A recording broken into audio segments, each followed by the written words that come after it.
I offer these signs as markers of the soul's triumph over the shadow, that hidden realm of the psyche where our repressed desires, fears, and unacknowledged truths reside.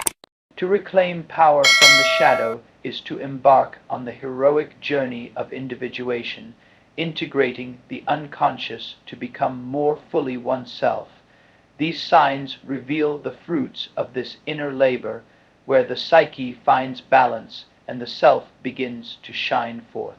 The cessation of projection, there comes a quiet turning point in the soul's journey, a moment subtle yet profound, when the war with the outside world begins to fade. What once incited anger, what once triggered judgment or envy, now stirs a gentler curiosity. This is the first sign that the shadow no longer controls your energy, the cessation of projection. Projection is the psyche's way of avoiding its own darkness. It casts the denied parts of yourself onto others, turning your inner conflicts into outer battles. The liar you despise, the coward you mock, the selfish one you condemn, each carries a piece of your rejected self. As Jung wrote, everything that irritates us about others can lead us to an understanding of ourselves. But when your shadow no longer drives your reactions, the world changes. You begin to see others as they are, not as containers for your own wounds. The person who once triggered your rage now evokes reflection. Instead of labeling them as manipulative or weak, you ask, what part of me feels unseen, unheard, unworthy? This shift does not mean you become passive or naive. On the contrary, you become more discerning, able to differentiate between another's behavior and your projection of meaning onto it. Your emotions are no longer disproportionate, your responses no longer automatic. You respond from presence, not from pain. The cessation of projection marks a reclamation of psychic energy. The countless fragments of yourself, scattered across old lovers, estranged parents, rivals, and authority figures, begin to return. You no longer hand your power to them by making them villains in your inner drama. The inner theater closes its curtain, and in the silence you meet yourself. This is not a final destination, but a new beginning. For each time you withdraw a projection, a piece of the shadow is illuminated, and with it a reservoir of untapped energy, creativity, and vitality. That which once frightened you becomes a source of strength. The aggressor becomes courage, the seducer becomes intimacy, the victim becomes vulnerability. To reach this stage is to realize that no one can make you feel what you do not already carry. The emotional charge that once magnetized you to chaos begins to dissolve. This is liberation, not from others, but from the false narratives you unknowingly assign to them. In ceasing projection, you begin to live in truth. The veil lifts, and you see not only the world more clearly, but yourself.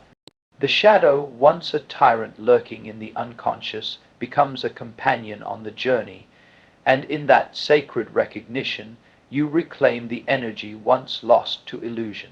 This is how the psyche begins to heal, not by vanquishing the shadow, but by finally facing it, and no longer needing the world to carry what is yours to transform. The embrace of inner conflict, if projection fades when the shadow is seen on the outside. A deeper transformation begins when you turn inward and allow the opposites to meet within. For as long as the psyche remains split, virtue on one side, vice on the other, the shadow has fertile ground. It hides in the very spaces you refuse to acknowledge, but when you reclaim its power, you no longer bolt the door against unwelcome feelings. Instead, you open it, inviting the cast-off voices of guilt, shame, envy, or rage to step into the light. To the uninitiated ego, this sounds perilous. Why would I risk being overwhelmed by what I have spent a lifetime avoiding? Yet every alchemist knew that gold is born only in the heat of contradiction. In psychological alchemy, the heat is the tension of opposites, holding conflicting impulses side by side without rushing to banish one or indulge the other. It means letting remorse coexist with self-respect, letting anger stand beside compassion, letting fear breathe alongside courage. At first, this inner crucible can feel disorienting. Old reflexes urge you to flee, to numb, to rationalize, but if you remain present, breathing into the friction rather than escaping it, something unexpected occurs. The raw emotions begin to reveal their messages. Rage may expose a boundary long ignored. Shame may unveil a disowned longing for acceptance. Envy may point to dormant potential asking to be lived. By listening instead of suppressing, you convert psychic need into living wisdom. This alchemical embrace is not passive suffering. It is conscious containment. You become the vessel large enough to hold paradox without shattering. Carl Jung called this capacity amplificatio of consciousness, the expansion of the ego so it can include what was once exiled. As the vessel widens, antagonistic forces are gradually mediated by the self, the central archetype of wholeness, until a new third thing emerges: insight, integration, and inner authority. Signs of this shift are subtle yet unmistakable. Emotional triggers lose their explosive charge. Difficult conversations become opportunities for authenticity rather than arenas for blame. Creative energy, once trapped in repression, begins to flow into art, problem solving, or acts of service. Even the body responds, tension eases, breath deepens, sleep restores. You feel less like a battlefield and more like fertile ground where differences can take root and bear fruit. Importantly, embracing inner conflict does not mean acting out every impulse or drowning in self-analysis. It is a disciplined practice of witnessing, allowing the feelings space, naming them honestly, and dialoguing with them through journaling, active imagination, therapy, or contemplative silence. Over time, you recognize that no single emotion defines you. Each is a transient messenger of the larger psyche. Thus, the shadow's fiercest weapons, denial and division, begin to fail. What once fought for dominance now participates in dialogue. In accepting conflict without collapse, you align more closely with the self, that inner center which can reconcile what the ego deems irreconcilable. And in this alignment, peace is not the absence of struggle, but the presence of a unifying awareness that can hold struggle and still choose wisdom. To embrace inner conflict, then, is to step into the alchemist's laboratory of the soul, a place where darkness is not destroyed but transfigured, and where the fragmented self becomes a coherent, radiant whole. Dreams of reconciliation when the shadow no longer dominates your waking life. The unconscious begins to mirror this shift through dream imagery. And like the nightmares or anxiety-laden visions that once surged from repressed parts of the psyche, your dreams now start to carry a different tone, not of fear, but of resolution. This transformation is one of the most profound signs that you are reclaiming your inner power and allowing the self to guide the integration process. In Jungian psychology, dreams are the royal road to the unconscious. They do not lie or flatter. Instead, they present the psychic truth with symbolic precision. And so, when your dreams begin to show scenes of reconciliation, lost friends reunited, enemies shaking hands, family members forgiving one another, or even mythic figures merging light with shadow, it is not mere fantasy. These dreams reflect the soul's movement toward wholeness. You may dream of hugging a dark figure who once terrified you, or walking hand in hand with someone you previously fought in real life. You might witness broken objects reassembling themselves, black and white animals playing peacefully, or unfamiliar strangers helping you cross a river.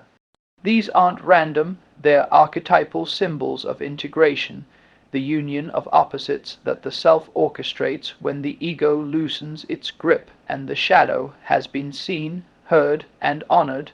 These dreams don't announce completion, they signal progress. The psyche is still at work, but now it moves in harmony rather than internal conflict. The dark figures may no longer chase you, but instead approach with messages. Former adversaries may become teachers or allies. You may even begin to dream of creative expression, painting, singing, or building something, which symbolizes psychic energy being freed from repression and redirected into generative acts. Importantly, these reconciliatory dreams are not a guarantee of external peace. Rather, they indicate that your inner landscape is becoming less divided. As the unconscious parts of you are brought into dialogue with the conscious mind, the fragmentation that once caused suffering begins to heal. This healing often precedes outer transformation. Relationships shift, boundaries become clearer, and your emotional responses become more balanced. You feel less reactive, more centered.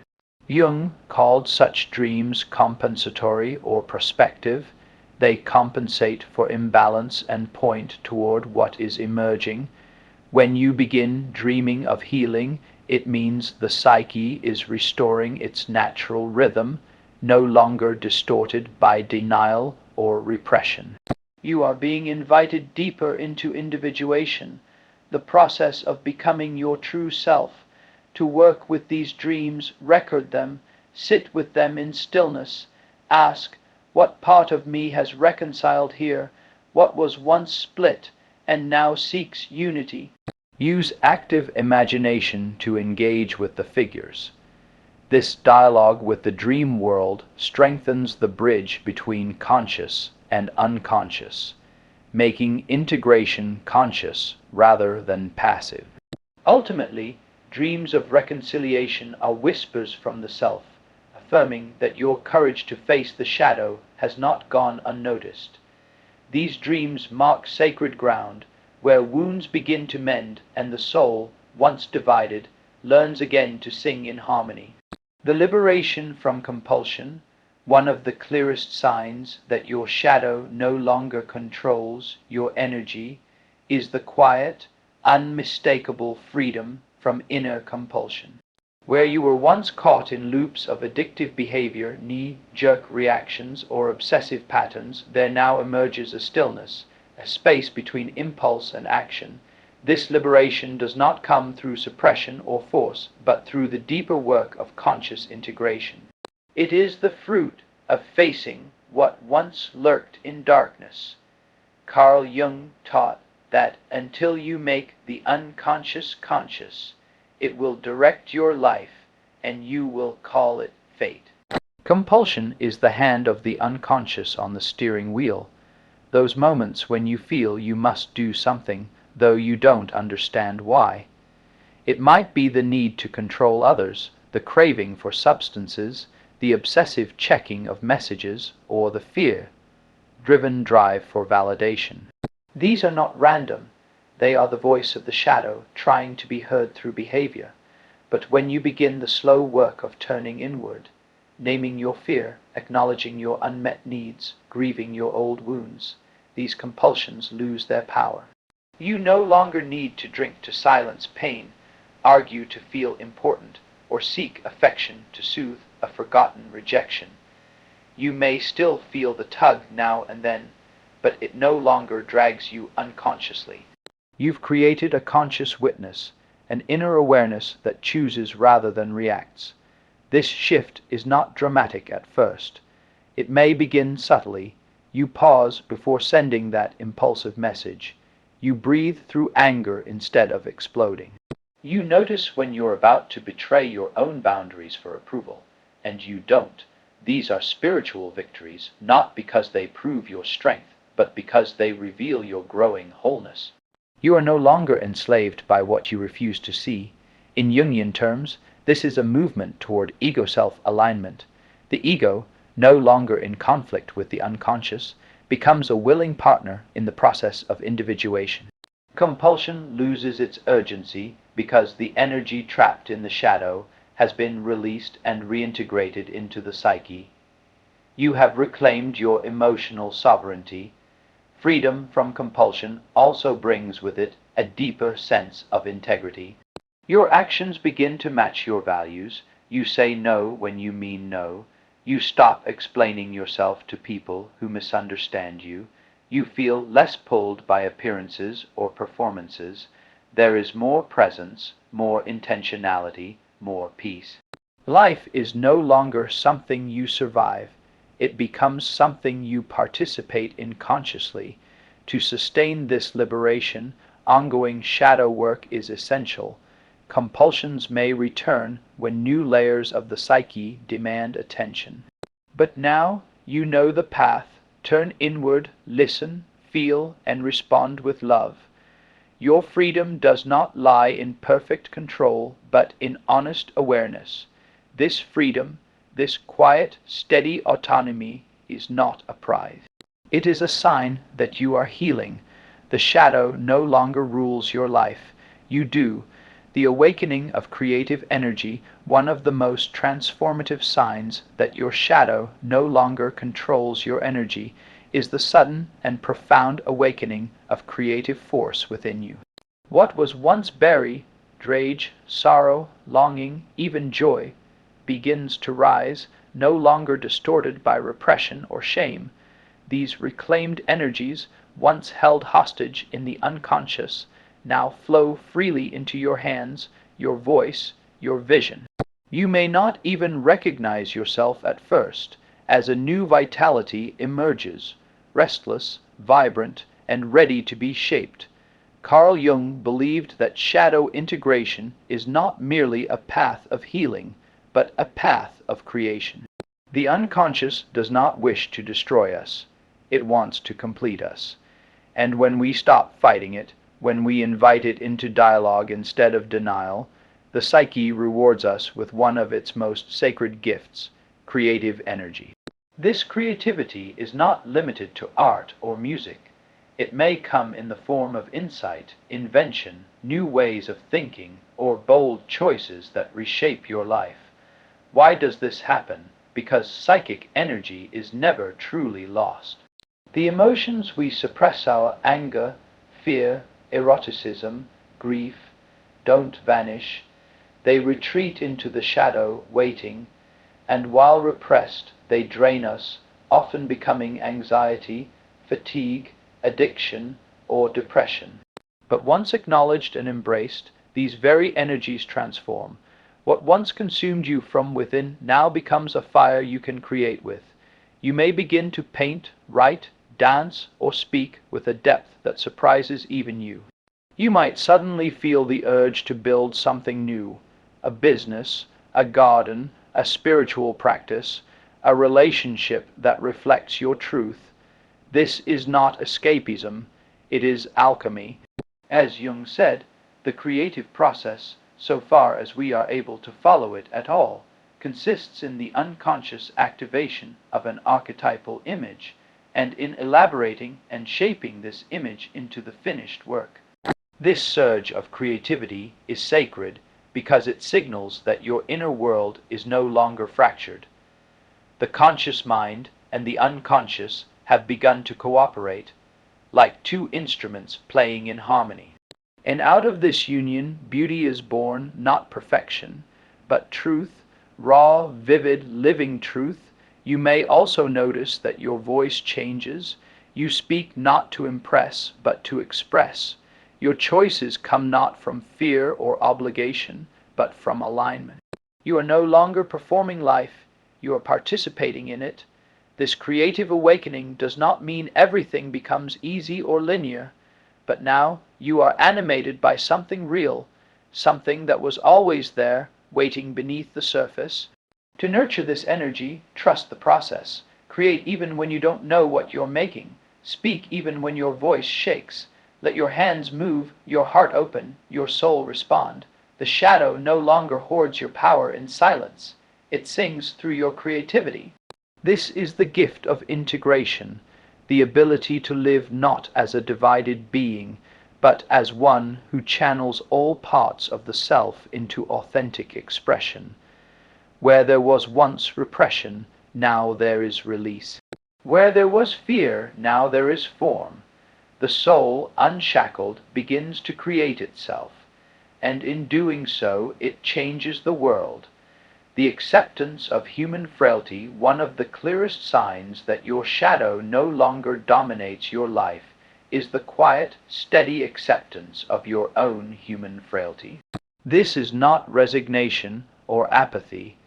It is a profound recognition that imperfection is not something to be cured or hidden, but something to be embraced with humility and grace. You begin to see your flaws not as shameful cracks in your character, but as threads woven into the fabric of your being, essential, instructive, and even beautiful in their own way. Carl Jung taught that the journey toward wholeness requires the integration of opposites, light and dark, strength and weakness, pride and vulnerability.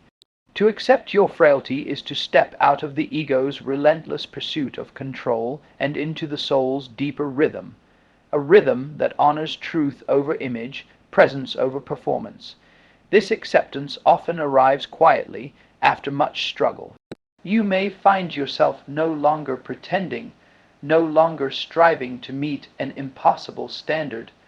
You stop comparing yourself to an idealized version of who you should be, and instead you meet yourself as you are, with all your contradictions, your wounds, your forgotten dreams, your awkwardness, your beauty.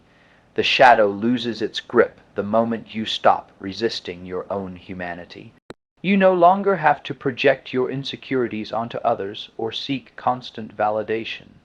Instead, you can say, "Yes, I am flawed, and still I am worthy." This is the paradoxical strength of humility. It grounds you.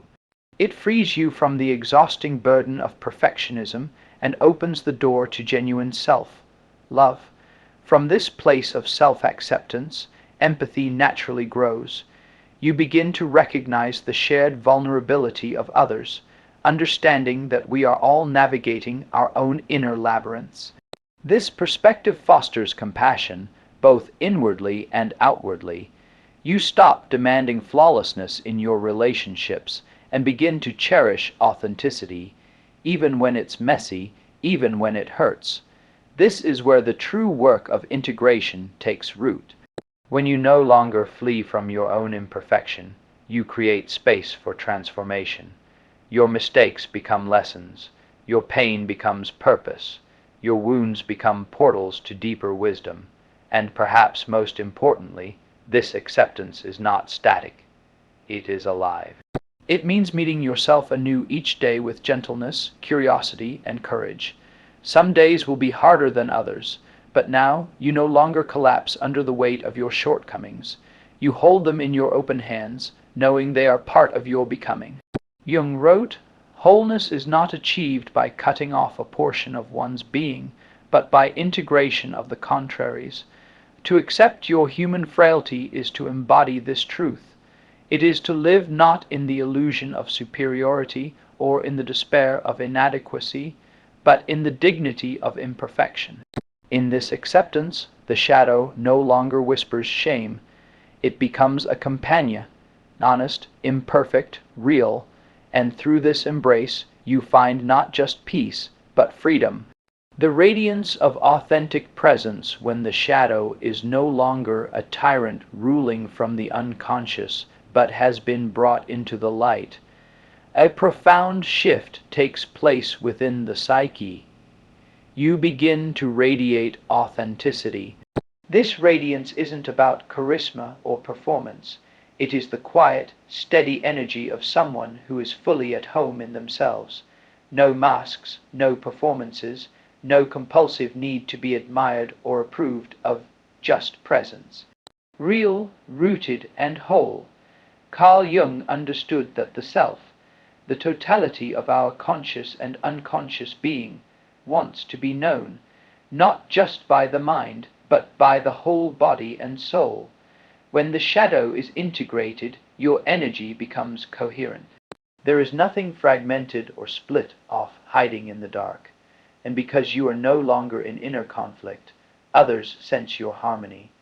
They feel safe in your presence, seen in your honesty, inspired by your willingness to be real. This authenticity is not something you can fake. It arises naturally when you no longer fear who you are, when you stop disowning your anger, your sadness, your longing, your tenderness, when you stop contorting yourself to please others or win love by becoming what they want. You simply stand in your truth, and that truth, however flawed or unfinished, carries a rare kind of beauty, because it is alive. This kind of presence is magnetic, not because it seeks attention, but because it embodies integrity. The gap between who you are on the outside and who you are on the inside has closed. You speak not from a persona, but from your soul. You listen not to manipulate, but to connect. You offer love not to control, but to liberate. Such presence is the fruit of profound inner work. It is born in the crucible of facing your shadow, your envy, your shame, your need to dominate or hide or run. And when those parts are acknowledged, loved, and integrated, they stop leaking out sideways in your life. They stop driving your choices from the shadows. Instead, they become woven into the tapestry of your being, adding depth, complexity, and strength. This is why people who have done shadow work often feel like old souls. Their energy is still, not restless. Their confidence is grounded, not inflated. They are not trying to be someone. They already are. This is the radiance of someone who has walked through the fire of self-confrontation and emerged with something deeper than happiness, wholeness. And yet, this radiance is not a final destination. It is a threshold. As Jung reminded us, individuation is a lifelong journey. There are always new layers to uncover, new parts of ourselves to meet, new depths of authenticity to embody. But once the shadow has been faced, you no longer fear the journey. You welcome it. You know that even the darkness has something sacred to offer. So when you notice your presence beginning to shift, when you stop hiding, stop posturing, stop chasing approval, pay attention. That is your soul telling you, you are coming home. You are no longer a stranger to yourself. And that, more than any external success or recognition, is the most radiant freedom of all.